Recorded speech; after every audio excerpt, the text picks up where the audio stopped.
Drena. Good evening. Happy Tuesday. Happy Tuesday. How you doing? I'm good. Is it just you I'm talking to besides our viewers? Are you the only one on that side of your camera? Today, yes, it's just me. It's just me today. We safe. No, we won't be cutting up today. No. If y'all missed the last week, it was a while. It got a little wild. It got a little wild there for a little while. Y'all missed No. out. Go back and watch it. Go back to Child. our YouTube channel. Go listen on Black No Chaser. I was trying my best to act normal. I was trying to act normal, and I couldn't. I was like, Drena talking about, oh, you all right over there? I'm like, no, we are good. As y'all can see, our other half is not here yet, but he will be here a little bit later. So don't panic. Adrian will be here. How was your week going so far? It was a good week, but I want to hear about your weekend because it's like you had an amazing time I giving back to did. your community. Let's hear all about it. I did. It was like it was way more than I expected. So for those of you watching or listening who don't know, I've been planning for months for my first back to school bash in my hometown of Bristol, Pennsylvania. And it was amazing. I mean, the amount of people that showed up, the amount of kids that came, it was so awesome. I mean, we gave out over what am I what about? We gave out over 400 book bags, and over 300 of them were filled with school supplies. We gave out free food. We brought the horses out. Shout out to Juan. He's one of our reoccurring guests in the comments. He's been on the show. Juan Riggins. He hooked it up. He's just a man in my city, so we're from the Yeah. same place. He brought his homeboys brought the horses out for the kids to ride. They had a whole car show out there. Look, we showed out. Them folks showed up. My team was just amazing. They came out. Anything we needed, they was just on it. We was just on it, and the place was just packed. If y'all knew how big that area was, like the video really don't show what you can see. It was packed from end to end. It was people everywhere, cars everywhere. It was awesome. So, yeah. Yeah, I mean, 400 kids, that's a lot of folks. And they got Yeah, folks with them. So, yeah, that's a lot of people. it But was. It yeah, was. that's a beautiful thing. I love always seeing you giving back to your community Thank you. with your coat drive and back to school drive because growing up, I know how it was for me in my community. I didn't really go without, but I know I had plenty of friends who did. And it Mhm. could be, it's kind of embarrassing to have to ask for things that you feel like you should already get. Like a kid, you don't understand why other people have. So to have you growing up in that community and going back and giving like that is an awesome thing. It's beautiful. Absolutely. Thank you. And that's always been my vision and my goal, even as a kid. Just like I don't want nobody to feel like this. I don't like that. The kids are cruel. So just Yeah, having that and just the ability to do it is just amazing. So I'm yeah, excited. I'm excited for the winter coat drive coming up in January. So start yeah. planning that soon And too. that's important because I've had times where I've donated, to schools. Like my best friend, she works at a school that's like an inner city school. And before she could even give it to the kids, they got people that work there like, let me go through that, ma'am. This is for the children. All right. This is Woo. not. Listen, them people out there that back to school back. Woo, child. Them adults. I'm like, let me explain something to y'all. Y'all not gonna harass me about these book bags. Right. First of all, these kids has been out here all day playing their little hearts out. They're gonna be the first ones in line to get their bag first. They're Yes. gonna be able to choose what they want first. Right. Don't come out here getting on my nerve. I ain't got my grandbaby with me. I ain't got nothing to do with that. I Yeah. got to go to work. That has nothing to do with me either. This is a 6 hour event. So Right. what do you want me to do? Yeah. So yeah, I'm People just wondering. when people hear that free, some unfortunately you're gonna have some people who gonna be like, oh well my neighbor, she got 4 grandkids and Yep. they not here. Ma'am. Mhm. Yep. You can come back for the empty bags when we get to those. But Right. for these school supplies, these kids that's out here right now gonna make sure they get their own little bitty hands on their own book bag. They're gonna pick which ones they want. So Yeah. yeah, it was great. For those of you who do not know who we are the Breaking Berries podcast. We do have 3 co-hosts, but one of them is running a little late, so he will be here. His name is Adrian, Mr. GC Taylor. So he'll be here later. But I will introduce my other co-host, Miss Drena, aka Dream a dream. aka Listen, I'm almost to the finish line with these kids. I got one off to college. I got one foot in, one foot out. You almost an empty nester. Right. Oh And my then and then we have our host who always has the most going on, like we were just talking about, Miss Dee Miss the core queen. AKA. I am taking a vacation in the next week and a half. So listen, it's overdue. Overdue. I cannot Oh, wait to go on vacation with my kids. Can't wait. yes. Are you gonna go with both? They both going with Yeah, we do a family trip every year. you? Okay. Yeah, so this year is we're going to the Dominican Republic. Oh, that's gonna be nice. I'm excited. Hey Hey, Danica. Hey Bo. Yes, but we got some trending topics because we do have a guest coming on. And I don't know if y'all know how big of a deal this guy is. So I'm excited to have him come on to talk. But we're gonna get into these topics because it was a lot going on this week with this particular topic. And maybe my memory ain't serving me correctly. And Drena, maybe you can help me remember because I'm just trying to figure out how first of all, congratulations to Sha'Carri Richardson, who is the fastest woman in the world. the She fastest. did win the 100-meter dash at the World Championship meet. So she did beat the Jamaicans, the ones everybody says she couldn't beat. But there has been a lot of things going on the internet, pretty much saying, no, people ain't riding with you when you're down, and then they want to ride coattail when you win in. And I'm like, well, if I can remember correctly, maybe I'm wrong. Sha'Carri Richardson made a really poor decision that got her disqualified from some stuff. Now Right. she bounced back because she made some better decisions, and now she's on top of her game and doing what she's supposed to be doing. Now, if I'm not mistaken, any other person in the sports world that does these things gets the same type of backlash. When you don't do what you're supposed to be doing, you ain't producing like you're supposed to be producing, they're going to talk crap about you. When you win it, they're going to cheer for you. Am I crazy? No, I think that to me, of course, I know that you came from a track and field world, Dee, and I think Adrian and like they have some background in that. But whenever people see what you can do, they can see you have the potential to be what you want to be, and you making she made some dumb decisions. And I mean, she, admitted to it, and like, yeah, you can kind of have a chip on your shoulder about it, but people just saw the greatness in you. Like Tyra Banks said, we were rooting for you. We were rooting for you. Like we never said, "Oh, you trash. Oh, you ain't never gonna make it." I don't know anybody that ever said that. Like nobody No. ever tried to take that away from you. I know people who said, "Why would you do that when you know like what you are capable of?" So yeah, but people do Right. want to be upset about anything. But yeah, we're proud of Now you, I girl. know Now I know there were people that were saying rules are rules. You got to follow the rules, and I was saying I was having a problem with the fact that they were so extreme for Yeah, weed, and I kept saying like, well, isn't it legal? Like, where was she at? Because I was trying to figure out why, but they were saying, well, the rules for track is this, and I was just like, it's weed. I kept just saying it's weed. I don't understand why it's a big deal. I don't. But I don't. that was the most common thing that I heard was rules are rules. She got to follow the rules. She can't just do what she want to do. Those were the things that I kept hearing. Yeah. So, but I don't recall anybody like kicking her when she was down. Yeah, I don't know of anybody unless it was. I'm sure they have like some internet trolls, but trolls are gonna troll. That's what they Right. gonna do no matter what. Yeah. So Now yeah, but people were irritated with her arrogance. That I do remember. yeah, And they were like, yeah, well, you're not even. And I think the arrogance is what triggered people saying, well, you're not even doing what you're supposed to be doing on the track. Oh, there yeah. you go. There you go, Mr. GC. Just in time for the track and field conversation. What's going on? Where you So we leaving? were congratulating Sha'Carri for being the fastest woman in the world, for beating all the Jamaicans. Yeah. And I was trying to figure out or just remember the previous conversations that the world was having, because I've seen some posts lately, well, yesterday when she won, saying, oh, people don't appreciate you when you're down, they're gonna kick you when you're down. Now they want to jump on the bandwagon when you're winning. And I couldn't remember people kicking her. I remember people saying rules were rules.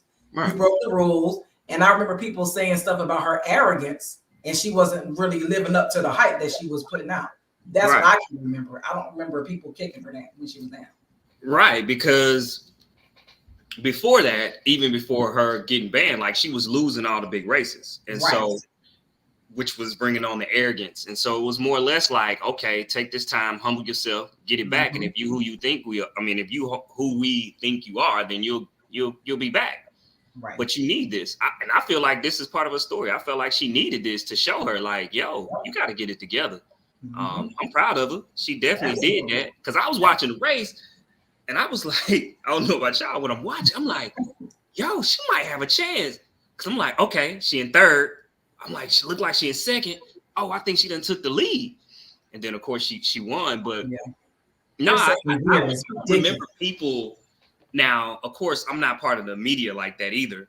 Right. So I don't remember people like hating her or switching up on her like a lot of people are saying. No. I think a lot of people like, nah, take this time to get your stuff together, like, and come back strong and show us who you really are. And she did. Yeah. I'm just like, y'all folks always projecting y'all losing asses. I'm like, this is sports. In sport, you gotta put up or shut up. Don't nobody want to hear nothing you talking about until you prove yourself. Yeah. And what Shelly Ann Taylor like, ooh, this is the first time the U.S. done won in a long time. And what she said, because of you. Right. Right. And actually, her and I think his name was, I forgot his name. Lord, y'all forgive me. The men's U.S. 100 meters was won by the U.S. too, and this is the first time since 2017 men and women both swept it. Yeah, Noah Lyles, that's his name. So shout out to the U.S. Yo, y'all out there showing out. Hey man, they showing out so far. They showing out. You know, we've been kind of a little iffy, especially in the 100, and that's on the men and women's side. Yes. We've been kind of a little iffy, but now we kind of, getting it back. So, I'm proud of them, man. They showed out. And Sha'Carri, her second gear is just insane, man. Yeah.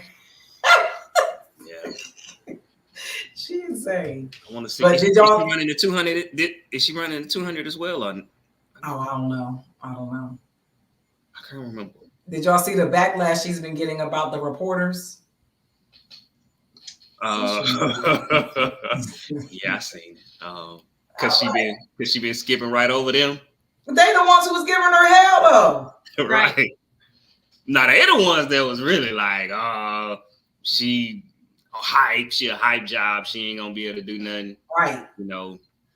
She wasn't rude. She just said no, thank you. No, thank you. No, thank you. No, thank you. Yeah, she ain't playing with them. Nah, you ain't want me when I was down. You ain't gonna want me when I'm coming back up. Mike Jones, back then they didn't want me. Now I'm hot. They all on me. Look. Now, what y'all think about this dynamic duo about to happen? Shannon Sharp joining Stephen A. Smith on First Take. I don't like it. Why? I don't like it. I love it. I don't like it. I don't like it. I think it's gonna be hilarious. I do too. I'm so happy that he's coming back and Skip Bayless didn't have that much power to just get rid of him. I guess because I'm, so this is the funny thing. I like Stephen A. On YouTube more than I like him on ESPN because I feel like he's more of himself on YouTube and when he's talking about it than when he on ESPN because he be in character mode. And that's the good thing about it, because then Uncle Shay gonna call you out. So I guess that's why I'm like, I guess I gotta see how it works. I'm not really hyped about it. I'm gonna be honest. I'm not really all that hyped about it. I hope it works, but it's not every day though, right? No, I think it's like 2 days a week. But I mean, of course, if it's working, it's gonna be every day. Yeah. Yeah. If it's working, gonna be great to see somebody finally call him out and go toe to toe with him. It's gonna be interesting. Oh, I can't wait to see it. I can't stand Stephen A. Smith. I can't either. I guess that's why I'm like, I mean, you know what I'm saying? It's that I like Shannon. I don't like Stephen A. that much, so it's like, but I guess that makes for great TV, right? Shannon gonna get on him. Uncle Shay don't pull no punches. Yeah, we gonna see. But yeah, because I haven't really watched first take. That's what it's called. Exactly. I haven't watched first take in years. Like I started watching Undisputed, so I quit watching first take. I ain't watched first take in years. I won't be watching whatever they gonna call Skip Show now. It's over. Now they got Lil Wayne coming on there. Hey, he trying. I heard he was trying to get Richard Sherman. I heard he was trying to get LeVar Ball at a point. Charles Barkley. He trying to get white people. Go get your people. Didi. Always trying to use black talent. They get on my nerves. Didi. I already know because they ain't got no season on it. Who you want to see? We don't want to see Skip Bayless at all. So I want him to fly. Go get but Skip, no, he got to bring the people that somebody want to see. And they all he got to get somebody. The one white boy good. Jason, what's his name? Exactly. Who? Jason. No, he really is good. No. And I'm not trying to be funny. I'm not trying to think. You know who I'm talking about. He's really good on as an analyst. He's on another show. He's already on the show. Oh my God, he's really good. He always advocate for black people. He be going in on their asses when they be trying, when the white folks be trying black people. He's an actual basketball player. I think. Oh, JJ Redick? JJ Redick. I think okay. JJ Redick. They got white people. Get Popovich. I guess it's not gonna mix. Right. Because JJ he'll give it to Skip, but it's just not gonna have that same flair. Which is the reason he know the formula. Skip know the formula, which is why he's trying to go after those people, even though, Charles said, boy, stop. I would never do a show with you. Because he know he ain't got it. He knows Shannon was holding and carrying the show. We'll see. Ciao. All right, so we're going to move on to our icebreaker topics. First of all, I already know what Adrian's going to say, and because he irritates me with this with shit like this. I already know what he's going to say. What do people pretend to love, but it's really... I'm gonna switch it up on you. My answer is Hennessy. Oh God, yeah, I don't even understand. Like that's some nasty shit. Hennessy is horrible. I don't know why anybody want to drink it. It's terrible. And then they want to infuse everything with it. Hennessy wings. Right. Hennessy. Like, why do we need all of this? Why do we need that? Why are you offering? Hennessy is extremely popular for no absolute reason at all. I remember wanting to drink Hennessy, and you like, yo, let me get some hen, dog. Let me get that hen. Got some hen, and I was like, this it? Like this one? Oh man, no. It's like pennies. I realized that was not for me. What else? Let me think. Lobster. I don't like lobster. I don't think it's as great as people think it is. I think lobster's nasty. I don't like it. I don't like it either. I don't know if it's because I grew up on crawfish, and then when I tried lobster, I was like, this is different. But no, I don't care for it.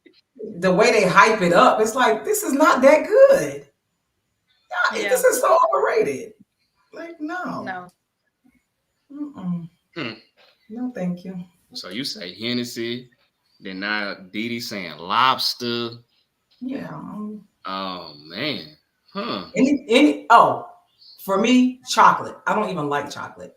Like, yeah. Oysters are just. I'm not eating oysters. What? I need chocolate with something though. Yeah. It gotta be like, I gotta be high with the munchies or something like that to really. And it's like, no. I'm like that with vanilla. Candy. What?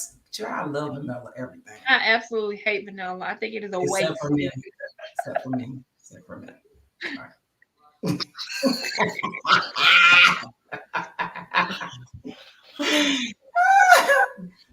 Where's Daniel at?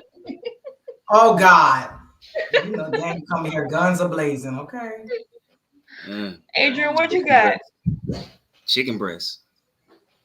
Oh, People love chicken breast. Chicken breast is trash. I don't think people love chicken breast for real. I think healthy people love chicken breast. I don't think regular people that just eat shit like chicken breast like that. Chicken breast garbage. I think you gotta know how to cook it, but I don't. I'm not a big chicken fan. Period. So. Dr. Pepper. Ew. I love Dr. Pepper. Yes. I love Dr. Pepper. Exactly. Hot garbage. I love Dr. Pepper. I love cherry flavored Dr. Pepper. Gross. Debbie, so you just ate it though for chicken fajitas.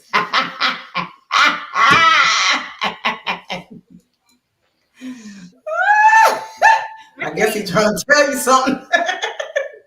I think Taco Bell. I don't know why people love like Taco Bell. Or KFC. That's a building full of cancer. I don't know why anybody would eat that shit. Or KFC. I don't know why people go there. Child. I mean, y'all already know. I wasn't gonna say it, but I gotta say it before we move on. Chick-fil-A. I already knew you was gonna say Chick-fil-A. Can't let us not. You're a hater. You are a hater. Chick-fil-A is hot garbage. I actually like that macaroni and cheese, Adrian. Ain't nobody eating their macaroni and cheese. I like it. Yes. All of the places we're naming are buildings full of cancer because pretty much it's impossible to create that much real meat. Ain't nobody eating Chick-fil-A. Yes, McDonald's. Dry chicken sandwiches. Like them chicken sandwiches is so dry. They French fries is busting. I give them that. Them waffle fries, I'm okay. I'm with you. But them dried up chicken sandwiches they got, hot garbage. I don't know how people eat them. Chick-fil-A, I like the nuggets. I wasn't a big chicken sandwich person. I just eat the nuggets with the Polynesian sauce. Them nuggets is hot and dry as well too. It's just them sauces be busting. That's it. Them sauces bust. They got some of the best sauce in the game. Period. Chick-fil-A, they do have a good they Southwest chicken salad. Yeah, they do have it. And they got good salad. And their Cobb salad is good. I don't know, y'all. All right. Well, we're going to go into our main topics, and I'm going to introduce our guest co-host. Now, y'all buckle up y'all seats because this is a freaking intro bio for your ass. Okay, y'all is not ready for this. And listen. I'm just gonna read it. Y'all may not know who y'all about to be in the presence of. Okay. So we have Mr. Marquise Lupton. I hope I said his name right. He is an on-air host producer for WITF. He is also a graduate with his undergrad from Shippensburg University and a graduate with his graduate degree from Morgan State University. Previously, Marquise worked as a board operator and club DJ for FM 97 WLAN, and later he decided to switch gears to pursue television. Switching from radio, Marquise got his start in television working for CNN as a control board operator for the Situation Room. Is that with Wolf Blitzer? Okay. All right, Marquise. And later as an assistant field producer for CNN's Pentagon unit. Post CNN, Lupton decided to get in front of the camera and became a reporter / anchor, making stops at CBS 21, WMDT, ABC 47, and NBC 40 in Atlantic City, New Jersey. With a journalism career spanning over a decade, Lupton has had the opportunity to interview people like Senator Cory Booker, former Governor Chris Christie, Shaquille O'Neal, Oprah Winfrey, and a lengthy list of senators, city council members, and state representatives. Marquise also ran a digital media company for 5 years called TCP Media Group, which was a media company aimed at giving marginalized groups in Pennsylvania a voice. Stand up, PA. Marquise returned to radio in 2022 and is excited to be back home in PA with radio. Marquise is also a native of Lancaster, Pennsylvania, and a graduate of Lancaster Catholic High School. Y'all welcome my boy, Marquise. How you doing? Welcome, welcome, welcome. I'm doing well, How y'all doing today? We doing good. How are you? Good. I'm ready to get into it. I felt like the guest pastor listening to my bio and everything. I'm listening to myself, and I'm like, amen. Amen. Yes, he did. Yes, he did. That's exactly how it beats. You know, the guest pass, you know, you gotta sit there and cross your legs. Right. That's funny. We are so excited to have you. Glad to be here. So excited. We be with the shenanigans on here, okay? So please forgive us. Oh, that's all right. This is kinfolk then. I shenan too.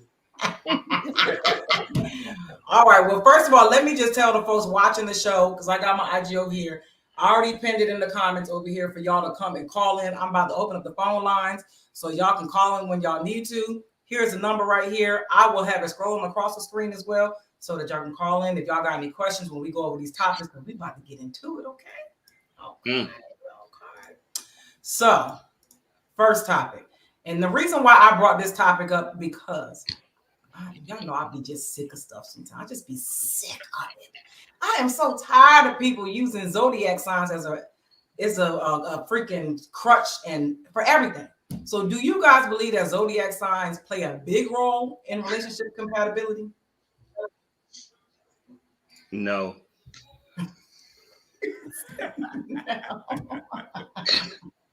No. Because I hear people picking their mate based off of, or not picking a person, eliminating whole groups of people because of their zodiac sign. Yeah, I'm a Libra. I've been eliminated plenty of times. And they're like, oh, you're a Libra. I don't know which one I'm going to get. You know, are you up this day? Are you down this day? I don't know. You know, I just don't deal with them. So I've been a victim of zodiac compatibility. Not a victim. Yeah, because I'm a Libra and Debbie is a Scorpio, and ain't nowhere from, if you read, like, we ain't supposed to make it. Right. So I'm just saying. And apparently, like, aren't like Sagittarius the worst? I thought Gemini was the worst. Yeah. Oh, yeah. Oh, yeah. You know I can battle with anybody. At least I can compatible with themselves. Yeah, I know. I don't think that it plays a part, but I know some people who go like, I'm like, really? Like, she'll be like, what's your sign again? I knew you was an Aquarius. I knew it. Yep. That's exactly how they be. I'll be like, no, I want my man to be this. He can't be no Aquarius. He can't be that. Girl, you ain't got no man. How you eliminating? What is going on? Like, this is crazy. And then they add the geography to it. Like, oh, girl, you got a tourist from Chicago? Oh, no. All right. Like, I don't understand. And then on the flip side of that, people actually blame their zodiac sign for their behaviors. Like, yeah. No, you just a bitch. You know what your sign? Like, what? Y'all crazy. Well, you know I'm a Cancer and I just be, no, you need to go to counseling. Untoxic that toxicity. That part. Right. That part. Yeah, I don't know. But listen, for the black ladies listening, please, y'all, like, for real, I understand that some of y'all are really heavy into zodiac signs, but if you desire to be with somebody, you might want to stop putting so many requirements, and this could be one that can be a little room there. Okay. I've never in life was dating someone and they was like, yeah, I'm a Virgo, and I'm like, oh, I'm not dating a Virgo. You a Virgo? Oh my God! Like, that's never ever happened to me, for me to discriminate against you just because of your sign. Yeah. Like, that's weird to me. Yeah, it's surprising to me when they tell you what their sign is and they expect you to know, like, oh well, I'm a Sagittarius, and I'm like, oh okay, what does that mean? Like, what does that mean? What are the characteristics? Because I don't know. Well, you know I don't like shrimp on the side of my salad, so why? Ooh, what's your sign? Oh yeah, we're not compatible. Okay, well, nice meeting you, I guess. You, Right. you don't know me, and we not compatible because of our sides. Right. What's up, Bo? Yeah, I don't know. I would never not date someone because they said their sign was such and such. No, Right. Yeah. no. Okay, we're gonna move to this next topic. And the reason why I picked this topic is because this girl was on a dating show and she starts going off about because people thought she was lying about how much money she made. And they was like, why would you even tell people how much money you make? Do you think you should disclose your income during the dating phase? No. I Emphatically, feel like, no. yeah. I think whatever you make is none of my business. Like I don't know why that's any of my business.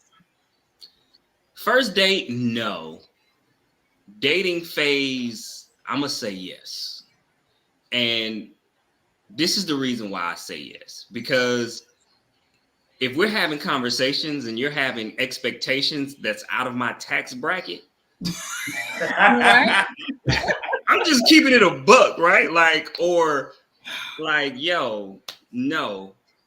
Let's get a little clarification here of what I'm making, what you making, this whole thing. But because sometimes people, their tax bracket is way lower than yours, but they still have this expectation of how much you're supposed to spend on them. I don't know where that happened at, but it's crazy.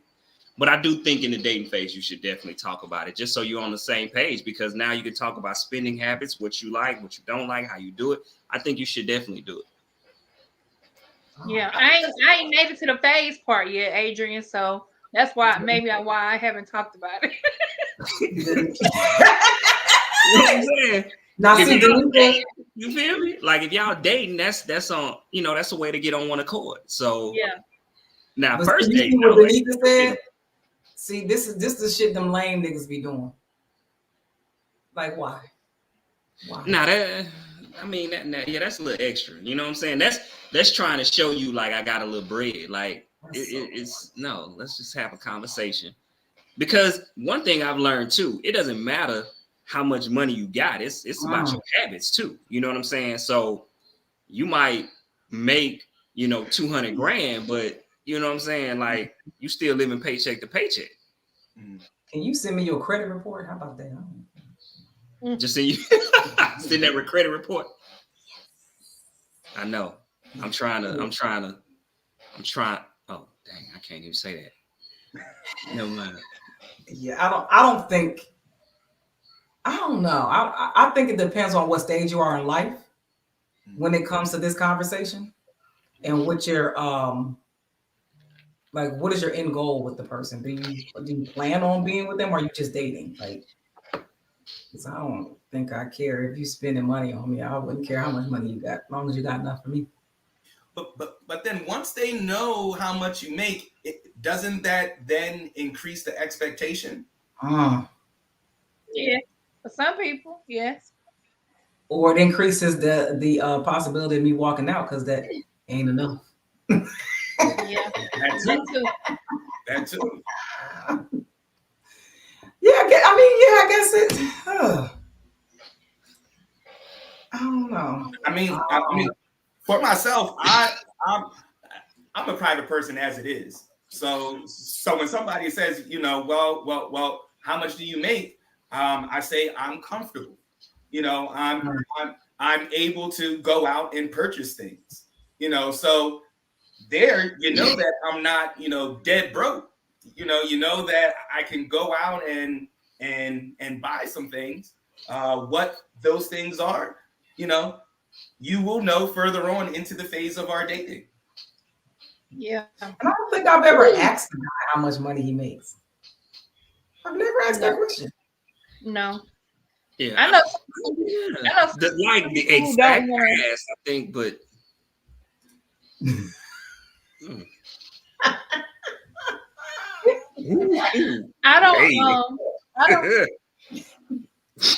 I know some people who don't even want to say what it is that they do because they don't want the other person to start calculating. Google, how much does make? Yeah. Yes, that's true, because when people hear radio personality, they automatically think like, Howard Stern, and it's like, no, that's an outlier. That's an outlier. Hey, It's like Howard it's like high Stern, school gym teacher. That's Joe Rogan. That's more our salary. Joe Rogan, right? right. Don't think Hold up, Spotify. man. Right. He said, don't. $1 million worth of game. Right. Yeah, Don't think that. Not Spotify. I'm cleaning up spots. I'm a janitor. That's my salary. Yeah, I guess that could be a catch-22 because you might attract the wrong type of people if you start talking about that, and then it might just go downhill. Yeah. Here we go. I mean, because it happens even with your family members. Like when people know you have a job and they like automatically think like just because this person goes to work every day, like they got, I know you got it. No, you don't know what I mean, got going on. Y'all two done seen the screenshots I just sent y'all. Yeah. Like, how did I get on your list of people that ask for money? I don't get it. I had a family member that knew when my payday was and would call me. Like, bro, I got 2 kids. You are at home doing nothing. What? You got it, but you got it though. Listen, I do not support grown people. Grown, able-bodied people. Don't do it. I don't do it. So don't ask me. I don't even know. I'm never going to give you money. Unless you're like in your car, homeless. Like, why do you need money from me? I'm sure you're sleeping with somebody that can help you out. I got 2.5 little folks that I gotta take care of. You know what I'm saying? It's a wrap. No. Unless you have one of these giveaways, not give me no money. We're gonna move on to the next topic. So the last couple months has probably been more, maybe we're just more heightened to these situations than normal, but they have been a bit much with social media really playing in our face, y'all. They've been playing in our face a lot. Why do people allow this? Like, why do people they read a headline and they just jump right on something? They don't do no research, nothing. They just believe whatever they see. And they create these narratives and just run with it. Well, I'll answer this one. For us in the media, it's wanting to be first. We'll get the facts later. We just want to be first because if we're the first breaking this story, then that means that all the eyes that typically watch your ABCs, NBCs, now they're watching CBS. And like I said, we'll get the details later. We just want to be first. And that's terrible because you get the story mixed up, messed up in all kinds of ways. And then these media outlets, they don't put out any retorts or any my bads or anything like that. It's just another story that'll have the actual details and they'll pretend like that first, 24 hours they had didn't go out. I think the biggest thing we've seen lately is with Jamie Foxx. Like so many people were reporting so many different things. He was on his deathbed, had everybody praying for him. You just heard even I saw some media outlet saying, oh, he's trying to avoid going to court for some type of federal case he was involved in. Like you just heard, and you didn't hear anything from his family, but then it got to the point where people were like, why hasn't anybody said anything? They need to let us know what's going on with him. If my dad is in a calm, whatever he got going on, we don't gotta tell y'all nothing. Like he Jamie Foxx to y'all. He my daddy. I don't gotta say anything to y'all. Right. So I just think I forgot about this one, the Carly Russell. Dang, I forgot all about that. Montgomery kinda took over, but yeah. Listen. Listen, that was such a hot mess. I mean, everybody came up with every possible story you could think of. Like, we was over here sad, like, oh, I hope they find her. It's just a mess. Facebook made obituaries for her. Like she was already gone. I don't think she thought that through. You know what I'm saying? I think she thought it through. Like, ain't nobody gonna be checking for me. And yes, they were, boo. They were. Yeah. Right. Hey, look at the whole Keke Palmer thing. I literally sat there. I'm like, y'all, listen.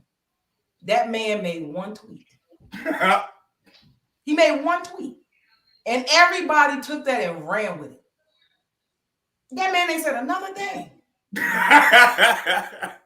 Nothing. Everybody made up every story possible because of what they would have did.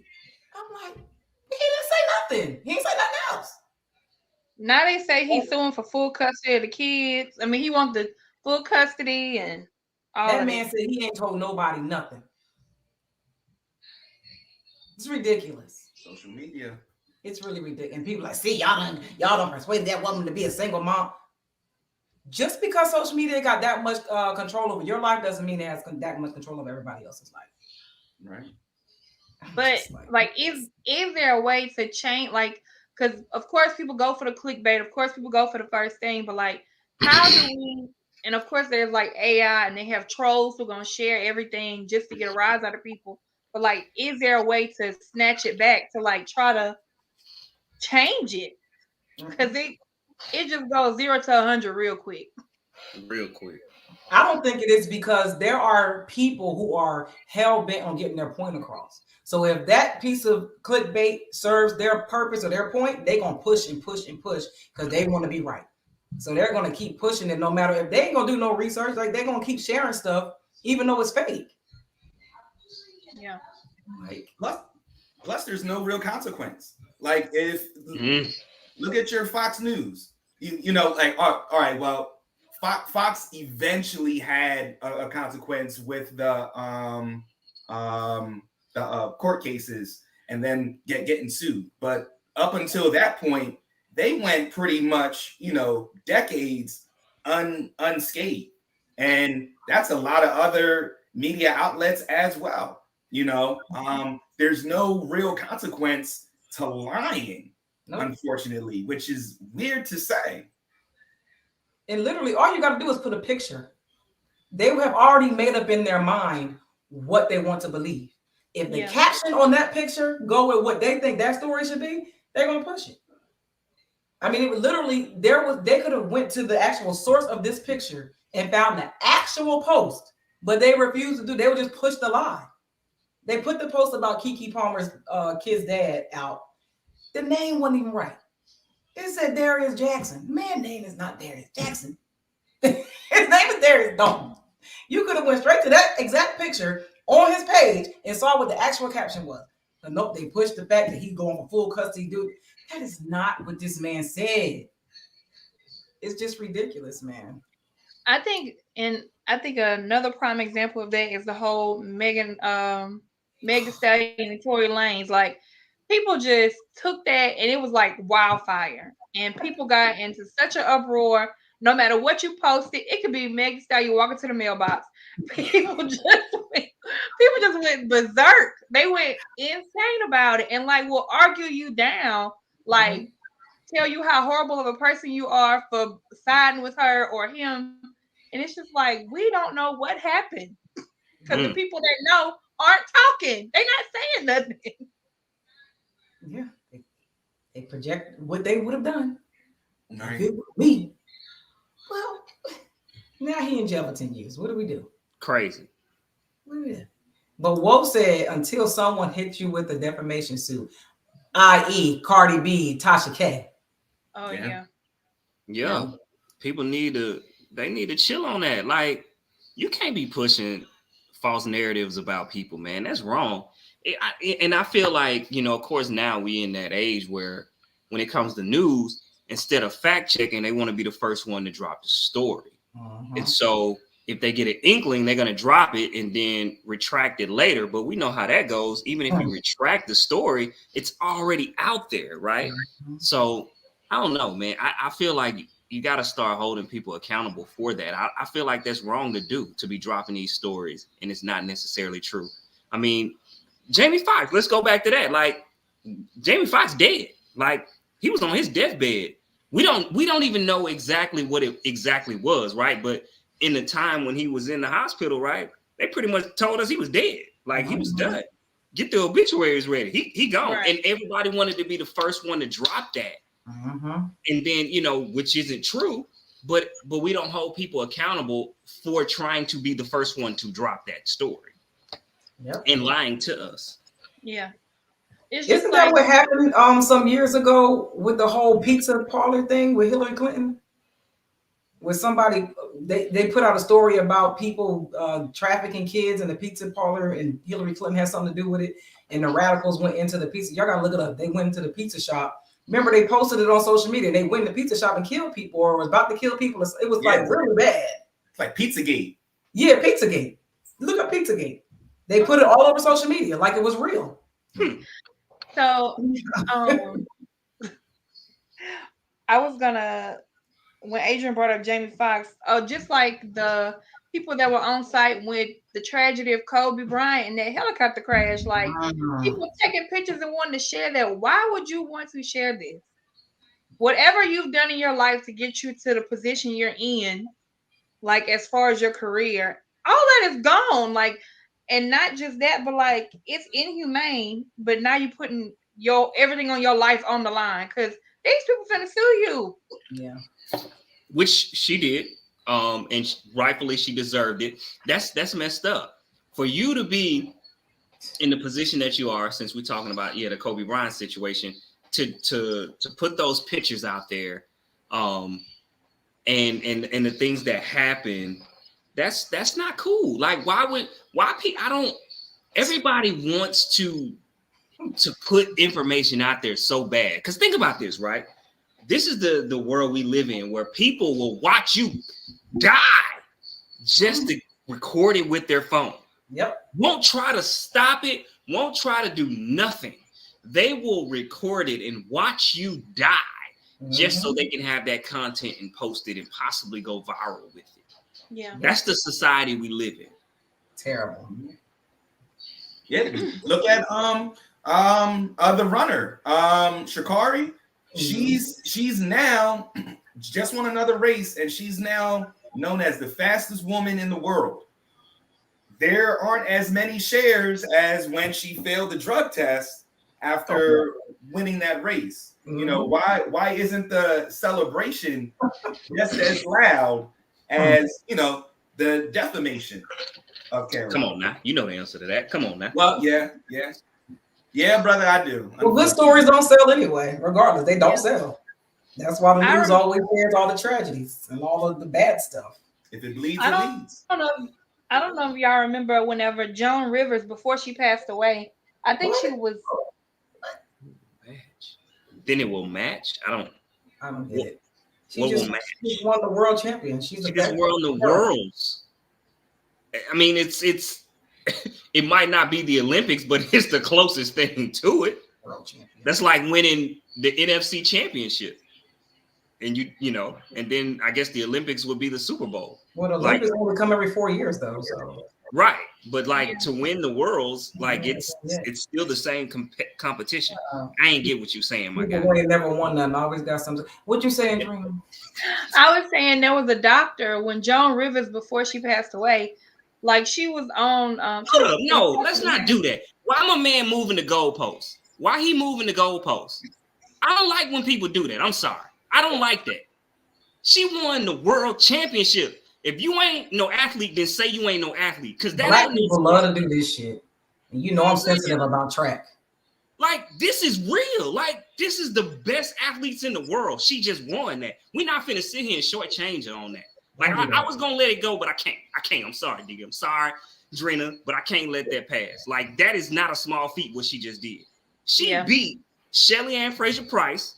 She beat Shericka Jackson, which was the number 1 100-meter runner in the world. She beat them. Like, and then you gonna say, yeah, go win the gold medal in the Olympics. Nah, bro. She won the salute her. Big ups. Like, don't do that. I say this all the time. People ain't never even won Employee of the Month at their job. Always got something to say about people that went on stage that they will never touch. Stop doing that. Like for real, Black people, stop doing that. We are not monolithic people. We can do more than one thing at the same time. Golly. That chaps my ass. I'm sorry. Sorry, but we can move on. All right, Joan Rivers. Sorry. No, I was just saying she was in the she was on the surgical bed, and this guy, he was the surgeon performing surgery, and he stopped and he took a selfie with her being like when she was under anesthesia. And he took a picture and he sent it out to people. So this is before like social media was like really, really popping. But like, yeah, like why would you take a chance and risking everything just to say, oh, I got a picture with this woman, proving that she had surgery and I was the one that did it? They will not celebrate her just as much. They won't. No, they won't. They will not be as loud as they were defaming, or pushing that narrative about her drug test. That will not go as viral as her failing that drug test, period. Because it's negative news. Just like her shunning those white reporters went more viral than her winning the medal. Because they was trying to push another bad look on her. Yeah. Right. That's just like Gabby Douglas. That's all people were talking about whenever she decided to step out of the Olympics. She's back and winning, and you hardly even hear anybody talking about it at all. But when Gabby Douglas backed out, not Gabby Douglas, what's the young lady? Simone Biles. Yeah. When she stepped out, like I made a post about it because I remember saying there are people who can't even bend down and tie their shoe, talking about why Simone Biles should not have stepped out of. What are you talking about?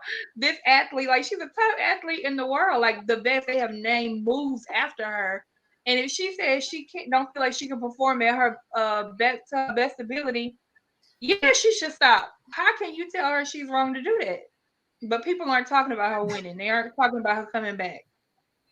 People who've never performed at a high level for a consistent period of time don't understand how exhausting that is. Mm-hmm. And that's why they sit on here on these apps and talk shit all day long. And this is why when we was in school, they separated us, right? You had the little slow people down the hallway, down that ramp, and they weren't allowed to come with the regular kids. And now we all in the same classroom and we can't separate each other. So yeah, they be just pissing us off for no reason and we can't figure out, you know what, y'all remember they was down the ramp. So sometimes we got to show a little grace for the slow people. Well, because and another thing, social media shows you the difference, makes people understand there's a difference in being able to read and also being able to read and comprehend. Because you may be able to read something, but if you don't understand what they're saying in that passage, then it doesn't matter because you don't understand what's going on. Sam, she just won a gold medal. What are you talking about?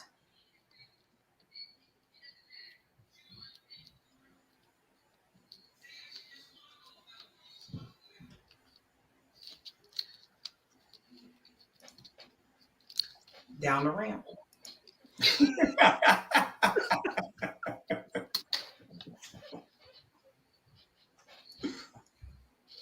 You know, some people only think that the Olympics is winning a gold medal. Because they never ran track at a high level. Did he say that one more time so they can hear? Because they never ran track at a high level. All right. Because it ain't no damn way. You just disregard the world championship track meet. Man, half y'all wouldn't have got in the daggone meet at your school at high school. Just in the meet. Let alone won the race. Cut it out, y'all. Plus, I think what also social media does, it creates this forever telephone tough guy. Like how back in the day, you'd be on the phone, as little kids talking all tough, knowing that the person can't get to you. Like it's that same mentality. Like I'm going to talk tough with these fingers of mine because I know that I'm in Podunk, Arkansas, and you'll never locate me. So I'm gonna talk tough. That's a personal attack. No. If you play sports at a high level, we are sticking to the topic. We can talk about whatever we want to talk about on our podcast. You don't have to be here. You decided to comment.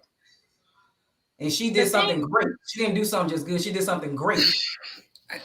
So Sam, I think what you're missing is what we're saying is it's like you're downplaying that she just won a world championship, my guy. Like, that is no easy feat what she just did. And you're making it seem like, yeah, whatever, that ain't nothing, win an Olympic medal. And we're trying to tell you that she's just beat the same competition that she would play or go against in the Olympics. It's the same competition because it's the worlds. Yeah. So you That keep was gonna trying be to my like question. dismiss it. Bro, stop. It's a big deal.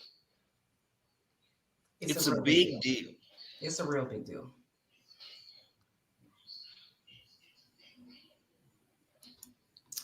We're gonna move on to the next topic, okay? And we're not even putting that up here. Okay, so I was watching something. Y'all know I'll be watching some crazy stuff, right? And I realized that a lot of times our generation is harping on this generation about how crazy they are, they're out of control, they ain't got no respect, their values and morals is this, like all the time. So, do you think the previous generation of Black men and Black women are responsible for the mindset of the current generation? Yeah.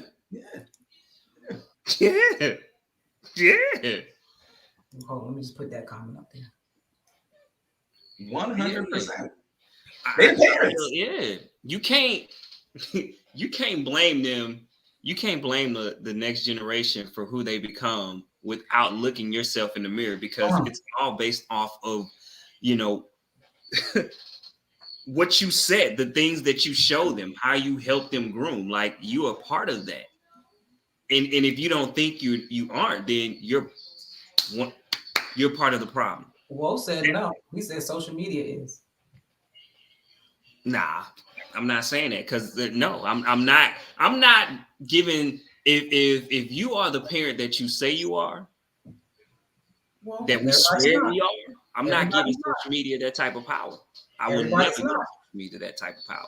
Everybody's not a good parent. I know that, but my point is, but how many people admit to being a bad parent? But they don't have to admit to it. Some of them don't have their children. Some of them aren't home. Some kids don't live with their parents. They live with a grandparent or aunt or something like that. So everybody doesn't have a structured, good family upbringing.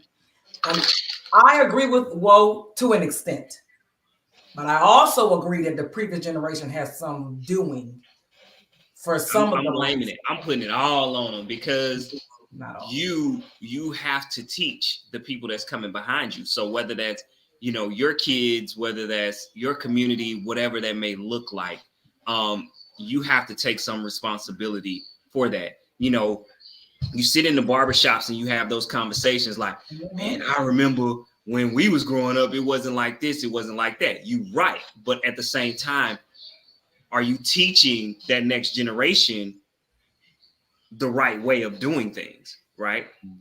Are you going to say, you know what, I'm going to be a part of the solution, or be a part of the person that's sitting on the sidelines and talking shit? Which one are you? But as a parent of a grown child, I can teach my child everything in the world. It's up to them to do it or not do it. So yeah, you have people, you can teach them all you want, but there are outside influences that your children will be around more than you once they get to a certain age. So that's why I said I think it's somewhat some of each, because I believe this generation is very heavily influenced with social media. Heavily. For instance, my nephew came home one day and told my sister that he was really stressed out. He has this pressure to be perfect because what he's seeing online. And I said, why don't you just log out? But I mean, yeah, online it's perfect. People don't show you that grind. They don't show you that grit. They don't show you. So even the successful people, right, that you may follow on social media, typically you don't see their failures. And so we have this mindset that sets in of saying, like, I have to be perfect to get to where I want to be, or to be somewhere similar to the person that I look up to online. we have to understand, like, there's failure. Like in any person that is successful, they had failures. So whether they're showing you their failures, they've had it. I know I've heard no way more than I've heard yes, but all it takes is the right yes, right? We know that, right? It don't, you can be told no 10 times, and that one yes could be the right yes that changes the landscapes of your life. So I mean, I get it. I definitely I get that. Plus to piggyback off of you, brother, I think that media, whether it's TV, radio, or now social media, has always played a role in some kind of child raising, whether we want to admit it or not. I'm an older millennial, and me and a lot of my friends, we were raised on BET. TRL. A lot of our growing up, we mimicked, everybody mimicked the Franchise Boys and everything like that. Like it's just one of those things that now it's just morphed from your set box TV into this cell phone, and you can be touched a little bit more and more often. Mm-hmm. Yeah. Yeah. I think definitely they set the tone for the way things are now. Because going along with that, like even before all the MTVs and BETs, like a lot of us were latchkey kids. Like go home, go inside, lock the door, don't open it. So like we were taught to be more cautious and be prepared in case to stay away from certain situations. Now, when we got older, did we put ourselves in those situations? Yeah, because that's what we decided to do. But like the kids now, like I wouldn't feel safe with my child going out of town to a place I've never been, because I don't think they have the street smoke. I don't think they have the knowledge to be, keep their head on a swivel, to know like some, harm is in your way. Because I think they've been like in a bubble since they've been born. Like they don't know what to do. They're not prepared for that. So I do think that with our parents, a lot of us, our parents were really hard on us for everything, even though they thought they were protecting us. So then that caused us to not be as hard. So now our children are coming up and it's like, oh, what did I do wrong? Because these kids, like, they don't have any street smarts whatsoever. Like, they are not even hood adjacent. So, yeah.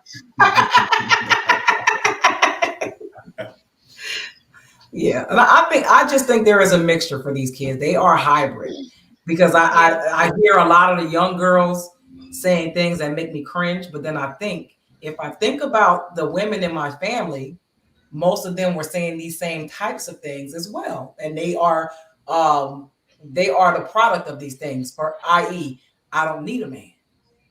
So majority of these women don't have a man. Now this generation, I don't need a man, and they ain't trying to, like, they running through guys like crazy. Just the same. And then we have guys from back, like my uncles and them. The badge of honor is, let me sleep with all these women.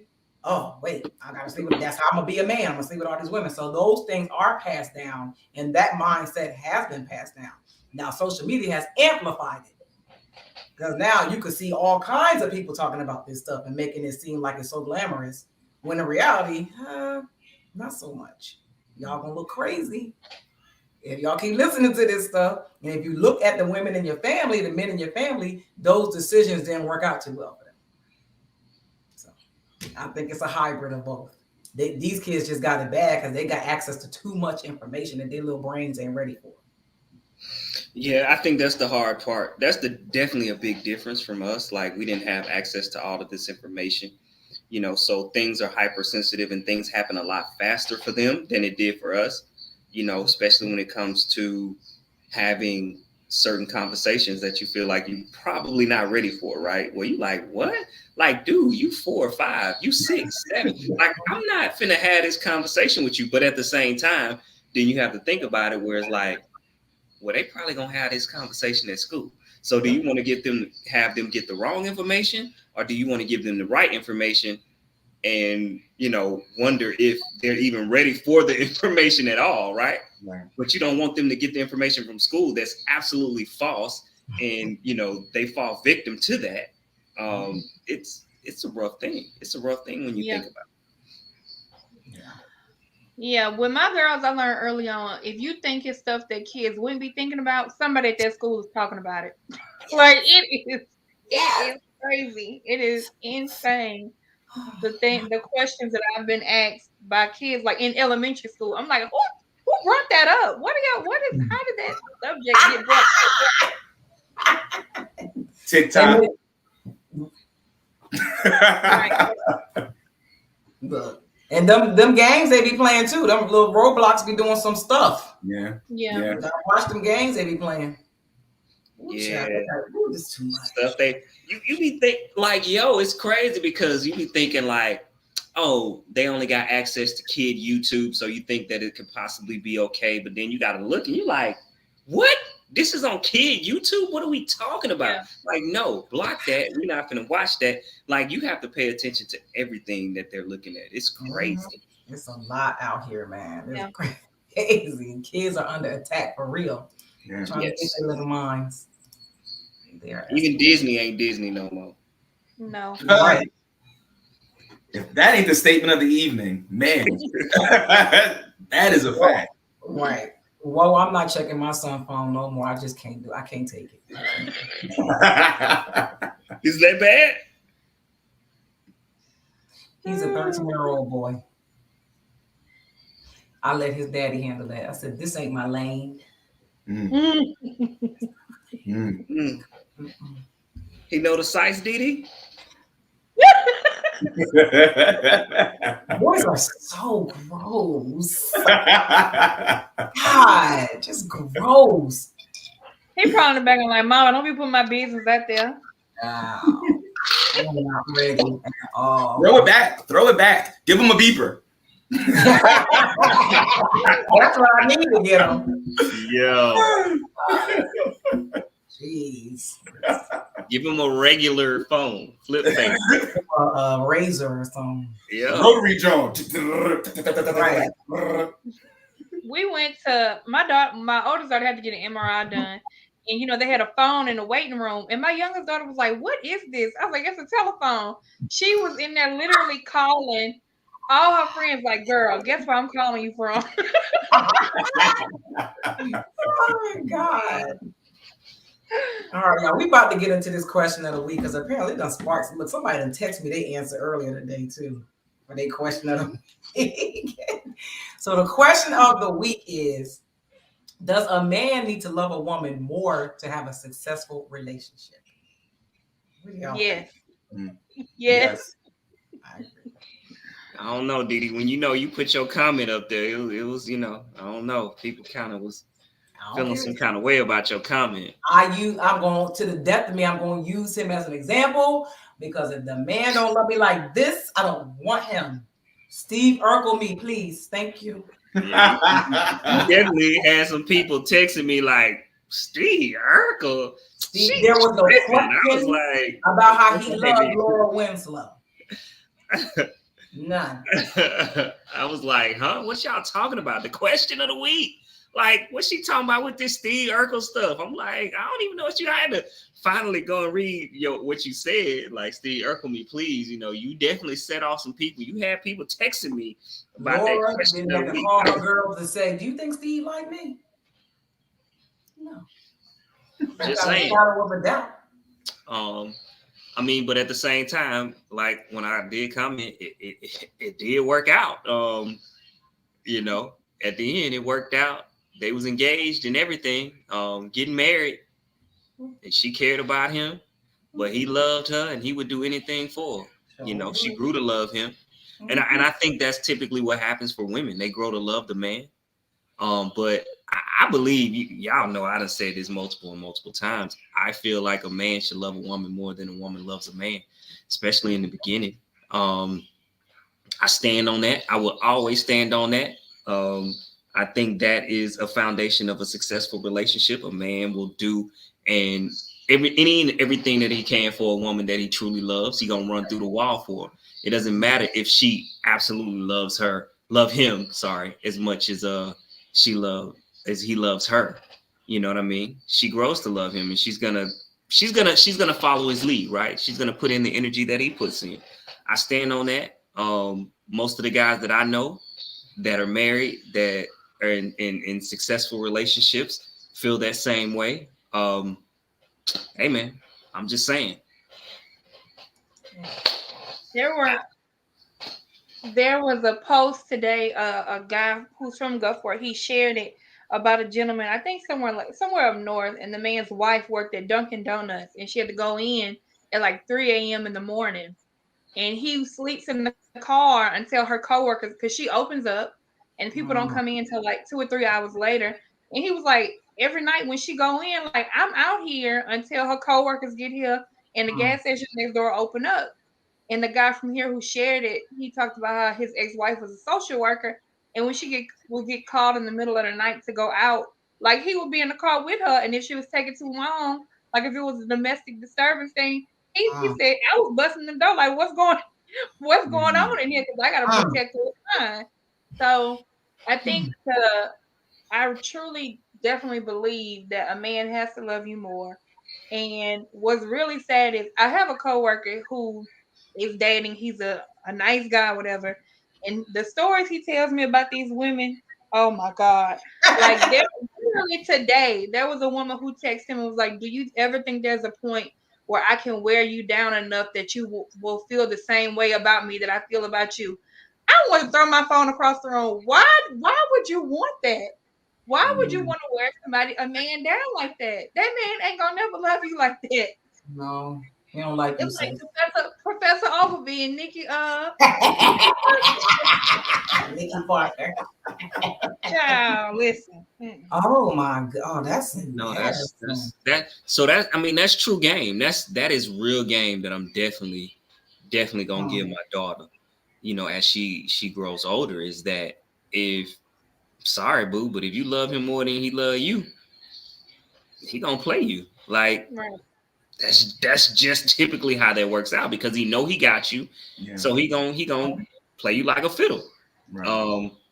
A guy that really he's gonna show up for you, and he's gonna do more for you, and he's gonna show you like, yo, I'm here. Like, what's up? What we doing? Yep. What we doing? Like, I got you, boo. That's the guy that you want to be with. You don't have to question it. You literally don't have to question it. It is no gray area at all. Yeah. It's none. If a guy fit, like, you're not questioning. I'm sorry. So if you're questioning a guy's feelings for you, he don't like you. He don't like you like that. One of the most powerful forces on this earth, I like to say, is a man in love. Let me get more specific with that. Is a black man in love. Like that is one of the most powerful forces that we have on this planet, because with that love, especially that love coming from a black man, like you know that it's genuine. Like, you know that this man took time to make that connection, you know. And that's important because with the world against us, you know, finding that connection, finding that person where you can have that zen with, that's important. That's life-saving, you know. So when that man makes that commitment, you know, that's again one of the most powerful forces, because that's going to be hard to break, especially if he can identify you as a wife and you reciprocate that. Ooh, y'all better preach, black men. I love it. I'm just saying, like, you know, that's one thing that you know. And so if you're questioning it and y'all not on the same page, it's things that y'all got to figure out. But you got to understand, like, when a dude love you and he willing to run through a wall for you, that's something that's sacred. And sometimes, I mean, we know women don't know what that looks like when they have it at the same time, you know, but you got to get yourself together. That's when you got to definitely get yourself together and understand, like, dang, I had the type of love that I'm seeking, and I just didn't even realize that I had it. Yeah, man, it's a Because process. I think a lot of times women get blinded by that list they got. That's why. You got to let that list go. Superficial list that makes no sense.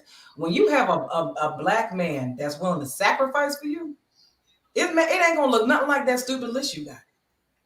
It's not, because the things that they're willing to sacrifice for you is like way more than what's on that list. So, because he ain't got to do that. Like, he could go do something else. He can go put that energy into something else, but he's choosing to do it with you. So you got to really appreciate those things and don't minimize that either. Don't make him feel like what he's doing is not enough, because that may be all he has to give. That's something I had to learn. Like, what? You can't do? Oh, that's literally all you have to give. Like, you have nothing else. Got it. I got it. It makes sense. So, yeah. And I think one way, I was gonna say, I think one way some women get it misconstrued is because they didn't grow up seeing it, or they don't know what it really is supposed to look like, and so they see, oh, I have somebody like he will fight me, for this. Like, they'll have somebody abusing them, but they'll be like, oh, well, he wants to fight for this, so like then this is what I need. But it's like, no, that's not what we're talking about. That's what you need to get away from. Like, we don't want nobody that's gonna fight you. No, run. Get away. Yeah. We gotta learn how to love healthy in a healthy way and stop projecting our own trauma onto people when they're trying to love us too. Because sometimes, like you said, we don't even know how to recognize it. We don't know how to accept it. We don't know what to do with it. So we sabotage it. Why do people have a hard time grasping that I may have to teach someone how to love me? Why is that such a big problem for people? It's not a problem for the person teaching, or a problem for the person learning? I feel like for the person teaching, you know what I mean? Okay, setting up that scenario. So even what we're talking about, right? So sometimes people love you and they really there for you, but they may not understand how to exactly love you per se, right? I feel like sometimes people will let that person go because it's like, I don't want to take the time to teach them how to love me. But they love you, but they may not know exactly how to love you. Am I making sense? Love languages. Right. So helping them understand your love language, because they love you, but they may have a hard time loving you the way that you want to. And it's not because they don't want to, it's because it's just never been asked of them before. Yeah. I think a lot of times because, number one, it's work and they want things to be easy. And two, they may not know how to do it. They may not, it's not, to them, it seems like it's what do you call it? It's combative. Like, I'm doing all that I can and you're not accepting it. Why are you being so difficult? And I'm trying to tell you that this isn't what I need. I need this, but I'm giving you this. This ain't enough. So it's just a constant back and forth because you just don't even, y'all not speaking the same language. These are literally different languages, like literally love languages, different languages. And they don't know how to translate it to them in a way that they understand it. So it's going to be a constant battle and a constant fight because y'all just not compatible. Yeah. I think people. What if you could be? What if you could be? Well, you can't be, because if you could be, you would. Well, meaning like, and the reason why I'm saying is because sometimes people have great intentions, right? But sometimes they may struggle with what you need because they've never been asked to give it. Maybe they don't know how to ask for it. Maybe they're assuming this is so obvious what I need because I know I need it. But I can't tell you how to give me what I need. It's literally like me speaking Spanish and you speaking French. I can't tell you something that you don't understand. I can't translate it to you in a way that makes sense to you. But you get my question. So it's like you got two loving people that want to be loved, that want to do the loving, but they have a hard time with the communication aspect of, this is what I need, and this is how to please me. When that person is willing to please you, but the communication aspect isn't just kind of flowing because, you know, maybe you don't know how to actually tell them what you need, or, you know what I'm saying? Because you have two people that's never really been in that position to actually do both, where I never really had to tell somebody exactly what I needed. And I haven't really had somebody to tell me exactly what they needed because what I was doing was always enough. Am I making sense? Yeah, I get what you're saying. I get what you're saying. Communication versus comprehension. Yeah. And I think some people will go into it like Dee Dee was saying, like, I shouldn't have to explain this to them, but that's a selfish way of thinking, because if you want to be, you gotta understand that this person doesn't think the same way that you do. So I think a lot of times people assume that others should already know. Sometimes people just don't know how they want to be loved. And then also you may have some people who feel like, well, if I ask this much of him, he may take all of it away. I may lose this person because maybe I'm asking for too much. But there was a sermon, a preacher, and he talked about how people will go to Burger King and be like, I want a burger with no tomatoes, no lettuce, da da da da, and everything, but they can't lay out what they want out of their partner to get that right. But you can be specific about every other thing in your life except for when it comes to somebody you're trying to spend the rest of your life with. Because I think a lot of times people don't know what they want.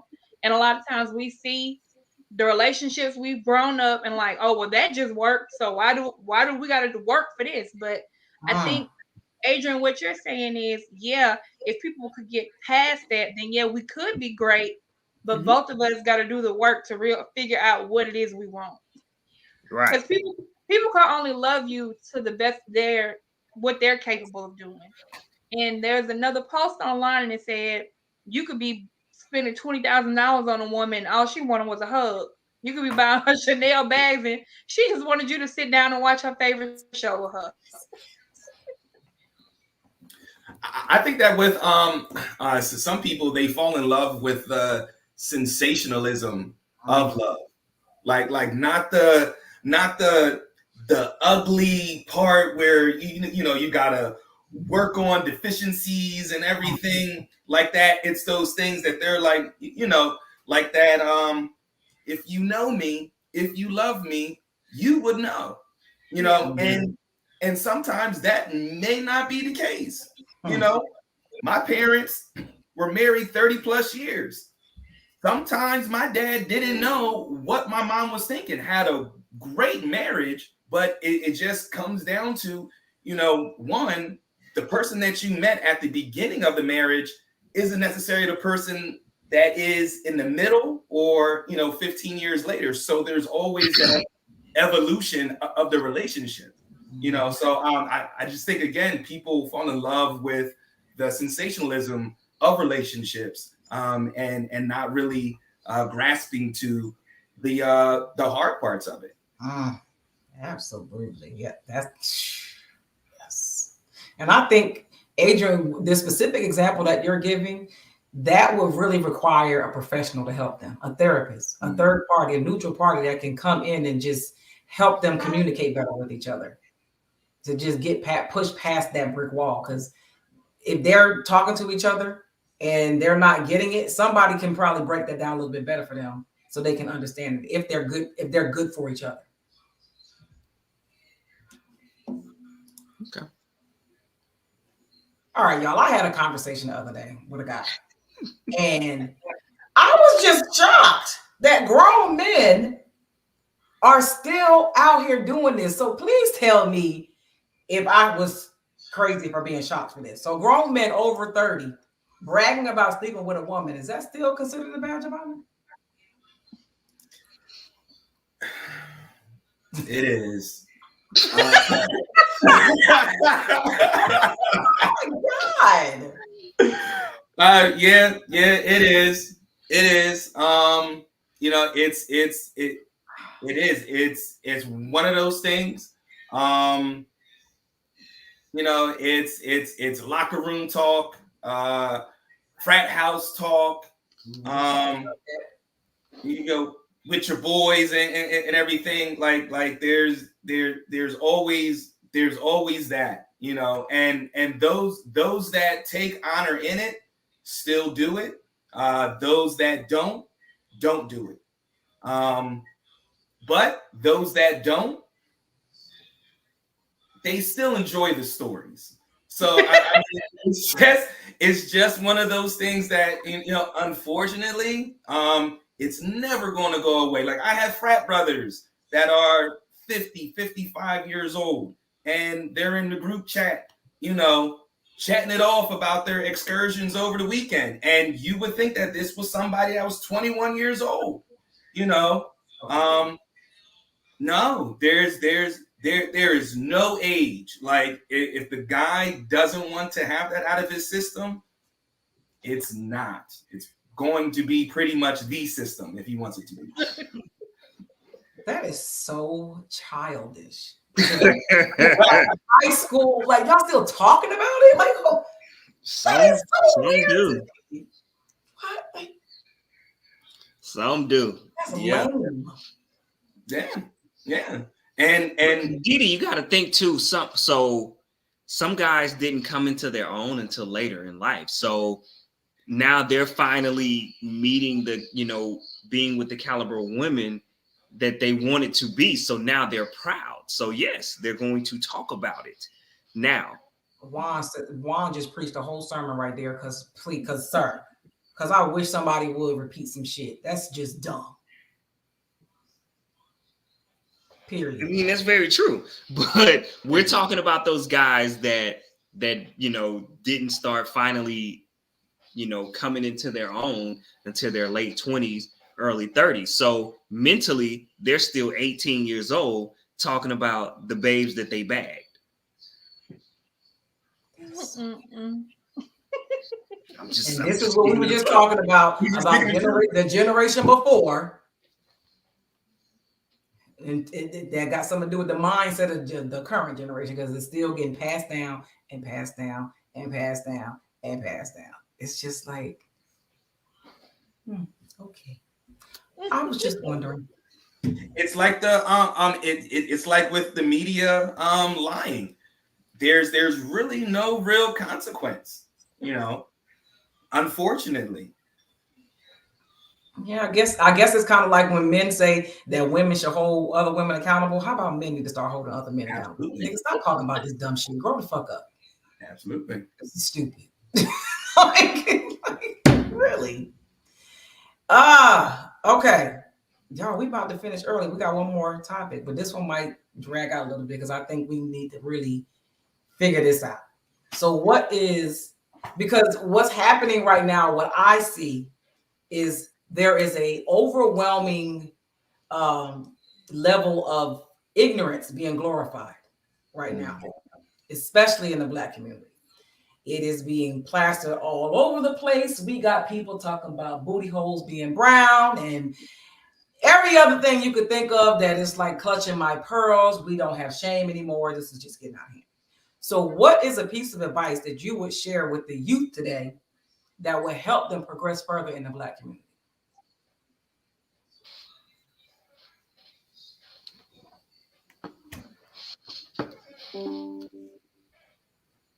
I got something, because this has plagued the Black community forever.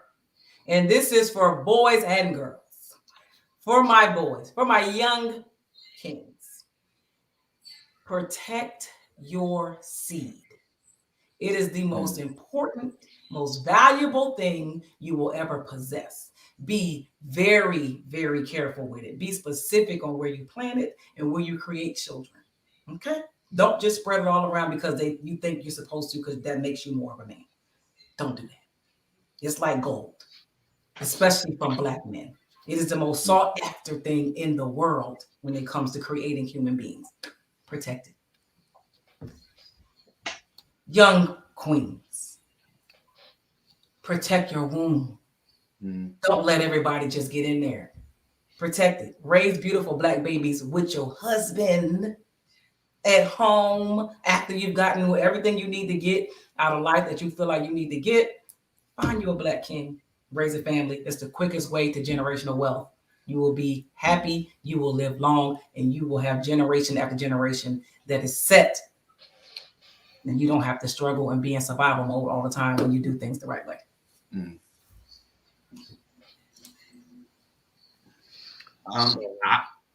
Go ahead, brother. Oh, so one thing definitely, I mean, y'all know I'm big on generational wealth. So the fact that also understanding that the quickest way to build generational wealth is with a partner. So having a wife and marrying when you see fit is extremely big to me. You know, because we tend to talk about go out here and sleep with everybody who you want to, be toxic in your 20s. Basically, we have this moniker of wasting your entire 20s and then now coming into your 30s and decide that I want to settle down and build a family and do all of those great things, right?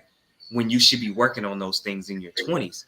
And I think that is it's crazy that we keep pushing that. So one thing that I would share is, hey, if you find someone that you want to do life with,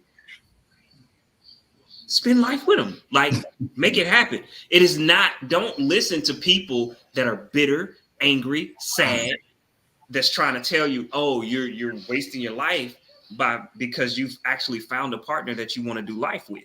Like, no, do it. If you feel like it's the best thing for you, do it. If this person has all the necessary tools in life to be great and build with, do it. Build that generational wealth, sis. Build that generational wealth, sir, because that's what it's about. Because think about this. If our families would have built generational wealth for us, think about how inflation is. We all had to start over as we became adults. But if you had something to push down to the people that's coming up under you, inflation, all of these crazy things that we complain about, you're not even going to be worried about it because you got a leg up. And that's one thing that we have to start to think about is that if we start to give leg ups, inflation, all of these things that happen, we ain't going to even care about because we passing along for people to be straight and do what they need to do to continue the successful, lineage that you created. So be with that person. Don't let people talk you out of being with someone that you feel like is someone you can do life with. Absolutely. That's a good one. I would say, trust your dopeness.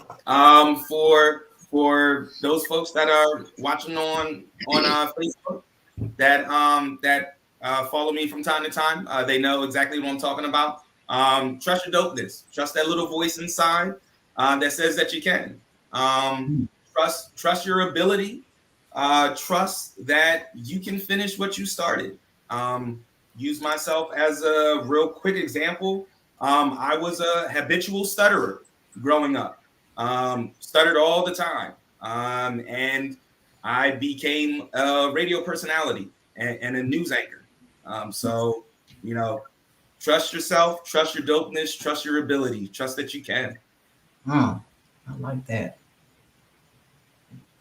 Mine is, I'm going to steal a point from Adrian and I think Dee Dee as well about being intentional. Like, I think far too many people have ended up in life just like by chance. Like, oh, I got this job. Well, I might as well stay here. I've been with this company this long, and they were never like intentional in going after those goals that they in the back of their mind they were like, oh, that would be dope if I could do that. They didn't actually put any action behind it.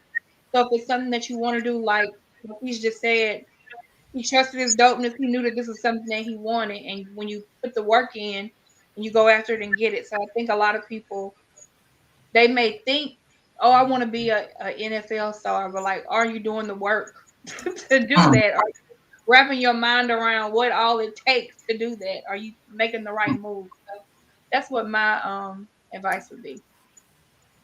I like it. I like it. Yes, yes, yes, yes. Come on, beautiful Black people. Look, I appreciate that, y'all. Well, that was our last topic, unless you guys have something under y'all little hats that y'all want to touch on before we close out and tell the people what we got going on for the week. But that was good. Y'all so It smart. was. Y'all. So, Marquise, you have a new show coming on? Is that what you're Yes, working on? indeed. Yes. September 4th, the Melanin Report is coming to WYTF and NPR. So you can download the WYTF app, or you can download the NPR One app. And coming September 4th, you can look up the Melanin Report with Marquise Lupton, and we'll be talking all things news, entertainment, and information pertaining to and pertinent to the global majority, Black people, African Americans, whichever name you want to call it. We have topics ranging from the Black vote to the Black church and cheese in the Black cuisine, as well as the history of collard greens in America. So it's a podcast that airs 3 times a week. It's a 3-part podcast. Mondays or the first day, we talk about the top 5 news stories that affect us, whether it's local or abroad. Wednesdays or the second day of that week, we talk about newsmakers and different newsmakers and melanated folks that are doing great things around the country. And then on Friday, that's when we have our monologue, similar to John Oliver, similar to Trevor Noah. There's a news, information, and entertainment aspect to it. And then we do a deep dive after with a panel of melanated experts.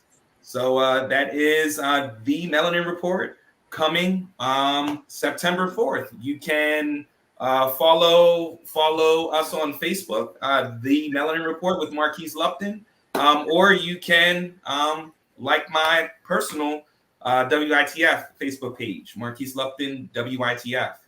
But yeah, again, September 4th, and I appreciate y'all having me on and having this discussion with y'all. We appreciate you. You're pretty awesome, Keith. Yeah, definitely enjoy. And you're from Pennsylvania, and you're a Libra. Winning. What fraternity are you in? What fraternity? Kappa Alpha Psi Fraternity Incorporated, man. Okay. Look, he a noob too. Hold up, Diddy, you a Libra? When is your birthday? October 19th. Okay, mine the 15th. That's crazy. Oh my God, I'm September 30th. My line brother, he's the 23rd. So we get together majority of the time. If you're close to PA, brother, we can get some kind of powwow going on. Okay, hold on, where in PA? We're right in the middle, central Pennsylvania, Lancaster. Okay. All right. Yeah, I'm in Maryland, so yeah. No, I ain't far. I ain't too far. Right.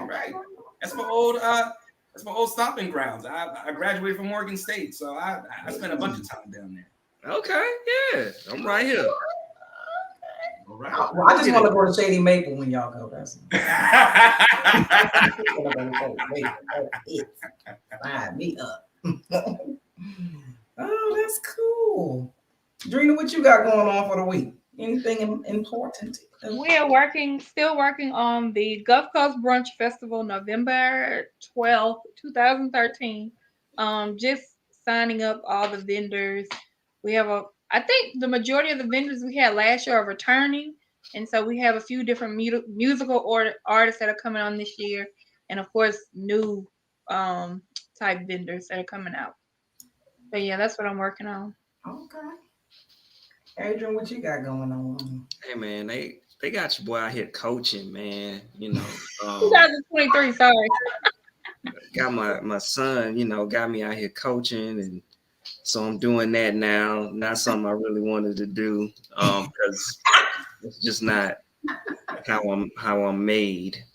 Because I'll be pretty tough on my son, and I know I can't be like that with all the other kids. So it's like, yeah, I don't want me out here because this is not gonna work. But yeah, so doing that, I'll save my little procedure for another episode, I guess, of what I just witness, because a lot of You want people the full report. The full was right. So when I'm able to really give the full report, I'll give the full report about that situation. You gotta wait till Daniel's on here. Daniel wasn't on tonight.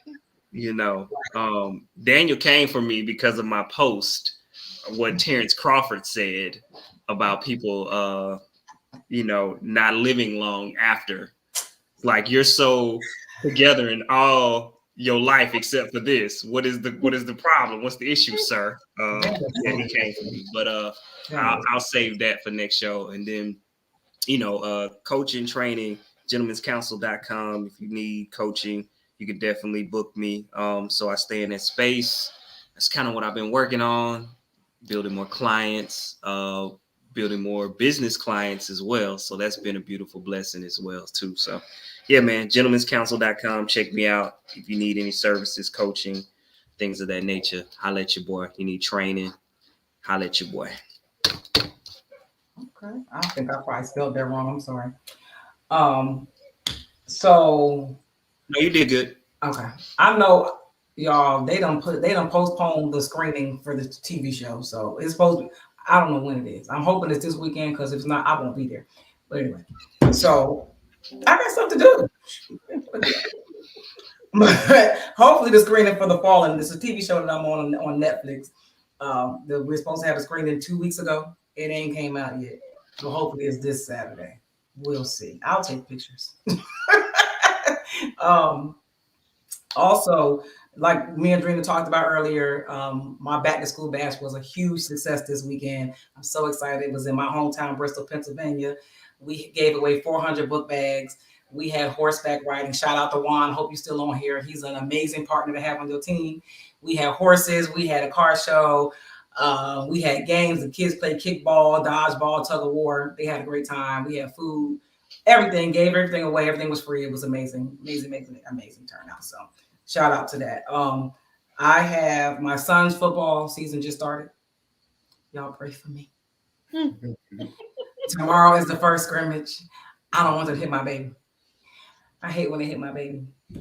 But he's ready. They say he's the best receiver on the team this year, so we're going to see. I just wanted him to suck, so he just played basketball. I want him to hit my son. So this should be interesting. 2 weeks from now, I will be in the Dominican Republic with my children for our annual family trip. So I won't be here for this show. I'll be going from September 2nd to the 6th. We can do a replay show or something, or y'all can do it, whatever y'all like to do. And then I will be getting my courage up to do this photo shoot on the 24th. Y'all pray for me. Yeah, and we'll see. We'll talk about that when it comes. But I'm still. You gotta let us know what animal you plan on. I'll tell y'all after the show what the animal is gonna be. Because I'm terrified, and I have not convinced myself that everything's already paid for, so I already have the animal reserved. But I'm just so scared. But we'll see. We'll see. People say, "Why do you do these photo shoots?" Because this is how I get booked for these TV shows that I keep getting on. So I'm saying. But we appreciate everybody in the comments. Shout out to Iowa Media Group. Shout out to Black with No Chaser Radio. If you don't have the radio app, please download it. We are aired every Wednesday. Most of the time it's 8 a.m. If it changes, I'll let you guys know. But download that so you can listen to it if you missed the show. Y'all, if you would like to be a guest on our show, let us know. We will bring you on. We'll send you the topics. Come on, talk about whatever you want to talk about. If you would like to donate to the Breaking Barriers podcast, our Cash App is scrolling across the screen so we can provide you with more amazing content. We love to have guest panelists on, so y'all let us know what you want to talk about. I think next week we're having an actual panel of women. So we have some women that want to come on. We got some good stuff to talk about. Adrian got some good, he got questions, okay? He want to know some stuff. So y'all come on, let him know what's going on with the ladies, all right? We got some stuff to talk about. But we appreciate y'all in the comments every Tuesday, 8 p.m. Eastern Standard Time, Breaking Barriers podcast. Y'all show up. We'll be here, and we appreciate y'all. We'll holler at y'all next time.